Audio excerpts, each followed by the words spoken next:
بسم اللہ الرحمن الرحیم۔ سبق نمبر 2 کے لیکچر نمبر 1 کے حصہ دوم کے ساتھ میں حاضر ہوں۔ آپ سب اپنی کتاب کا صفحہ نمبر 10 کھول کے سامنے رکھیں۔ بچوں، اپنے پچھلے لیکچر میں آپ کو بتایا تھا کہ جب اس نوجوان کو حضرت عمر فاروق نے سزا سنائی تو اس نے اپنی آخری خواہش کے جواب میں حدیث نبوی سنائی اور کہا کہ مجھ پر ایک یہودی کا قرض ہے، مجھے اجازت دی جائے کہ میں یہ قرض ادا کروں، پھر اپنی سزا بھگتوں۔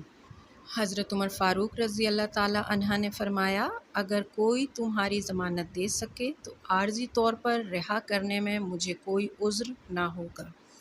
نوجوان نے مجمع پر ایک نظر ڈالی، اس میں کوئی بھی اس کا واقف نہیں تھا۔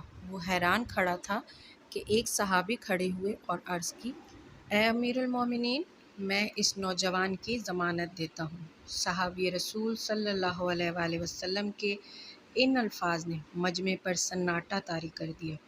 یہ سن کر حضرت عمر رضی اللہ تعالیٰ عنہ نے فرمایا، آپ رسول اکرم صلی اللہ علیہ وآلہ وسلم کے صحابی ہیں، اگر یہ نوجوان نہ آیا تو اس کے بدلے آپ کو قتل کیا جائے گا۔ صحابی رسول صلی اللہ علیہ وآلہ وسلم نے عرض کی، امیر المومنین، میں نے اپنا انجام سوچ لیا ہے، مگر یہ برداشت نہیں کر سکتا کہ ایک مسلمان کہیں بھی اپنے آپ کو دوسروں سے بیگانہ سمجھے۔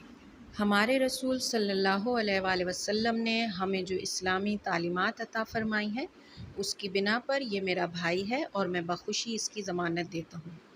نوجوان کو آزاد کر دیا گیا اور اس کی واپسی کے لیے ایک مدت مقرر کر دی گئی۔ یہ نوجوان بہت دور دراز علاقے کا رہنے والا تھا۔ طویل سفر کرتا ہوا وہ اپنے گھر پہنچا اور گھر والوں کو تمام واقعہ سنایا۔ سارے گھر میں کوہرام مچ گیا۔ بہت سے لوگوں نے صلاح دی کہ اب یہاں تمہیں پکڑنے کون آئے گا، اب مدینے نہ جاؤ، لیکن اس کا ایک ہی جواب تھا کہ مسلمان کبھی وعدہ خلافی نہیں کرتا۔ ایفائے عہد ہر مسلمان پر فرض ہے، اس لیے میں ضرور جاؤں گا۔ یہودی کا قرض بے باک کرنے کے بعد وہ ایک تیز رفتار اونٹنی لے کر مدینہ منورہ کی طرف چل پڑا۔ آج اس نوجوان کی میعاد کا آخری دن تھا۔ سب کو یقین تھا کہ صحابی رسول صلی اللہ علیہ وآلہ وسلم آج اس عربی نوجوان کے بدلے قتل کر دیے جائیں گے۔ بچوں، اپنی آخری خواہش کے جواب میں نوجوان نے حدیث نبوی سنانے کے بعد کہا کہ مجھ پر بھی ایک یہودی کا قرض ہے جو میں مرنے سے پہلے ادا کرنا چاہتا ہوں، جس کے جواب میں حضرت عمر نے ان سے کہا کہ اگر کوئی شخص تمہاری ضمانت دے دے تو میں تمہیں عارضی طور پر رہا کر دوں گا تاکہ تم جا کر اپنا قرض ادا کرو اور واپس آ کر اپنی سزا پاؤ۔ مگر اس پورے دربار میں، اس پورے مجمع میں اس نوجوان کو کوئی نہیں جانتا تھا، لیکن وہاں ایک بزرگ صحابی رسول موجود تھے۔